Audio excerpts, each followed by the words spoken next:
প্রকৃতি হলো জান্নাতের প্রতিচ্ছবি। এটা বুঝতে হলে সৌন্দর্যের প্রতিটি অংশকেই আপনার মনের ভেতর ঢেলে সাজাতে হবে। তাহলে আপনি যেদিকে দৃষ্টি দিবেন প্রতিটি অংশকেই স্বর্গের মতো লাগবে। তেমনি স্বর্গের ন্যায় একটি সৌন্দর্য ঘেরা প্রকৃতির কাছে আমি আছি, এবং এই অপরূপ সৌন্দর্যকে আলিঙ্গন করে হাঁটতে হাঁটতে আমি যে জায়গাটিতে এসে পড়েছি এটা মূলত কৃষকের জলবিলাস নামে পরিচিত। অবশেষে সিঁড়ি বেয়ে জলবিলাসে প্রবেশ করলাম। সুবাহান আল্লাহ, সুবাহান আল্লাহ, সুবাহান আল্লাহ। সৃষ্টিকর্তার কি অপরূপ নিখুঁত সৌন্দর্য, যার প্রতিটি সৌন্দর্যের ছোঁয়া ভেতরের মনটাকে ঠিক যেন ওই ঢেউহীন শান্ত নীরব নদীর মতো করে দিয়েছে।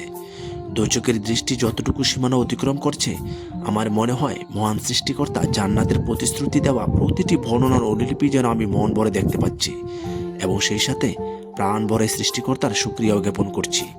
এত সুন্দর প্রকৃতি কেবল নদীর পাশে গড়ে ওঠা গ্রামগুলোর মধ্যে লক্ষ্য করা যায়। তেমনি আপনারা ওই দূরে দেখতে পাচ্ছেন যে একে বেঁকে বয়ে যাওয়া মেঘনা নদীর মাঝে সারি সারি জাহাজের দল তার নাবিক নিয়ে তার আপন ঠিকানায় ছুটে চলছে, এবং সেই সাথে দেখতে পাচ্ছেন মেঘনার কোলে বিস্তীর্ণ কৃষকের চরণভূমিকে প্রকৃতি যেন সবুজের চাদরে ঢেকে দিয়েছে। সব মিলিয়ে যেন ঐশ্বরিক সৌন্দর্যের অনুলিপি। অবশেষে বলি, আমাদের প্রতিটি চিন্তাকে সুন্দর করে ফুটিয়ে তোলা উচিত, কেননা আপনার সুন্দর চিন্তাগুলো হলো আপনার মনোজগতের উজ্জ্বল আলোক রোশনি, যার মধ্যে মানুষ পথ খুঁজে পায়। আর দুশ্চিন্তা হলো সেই জগতের ঘন অন্ধকার যেখানে মানুষ পথ হারায়। সো ভিডিওটি যদি ভালো লাগে সাবস্ক্রাইব করে লাইক কমেন্টস করে পাশে থাকবেন।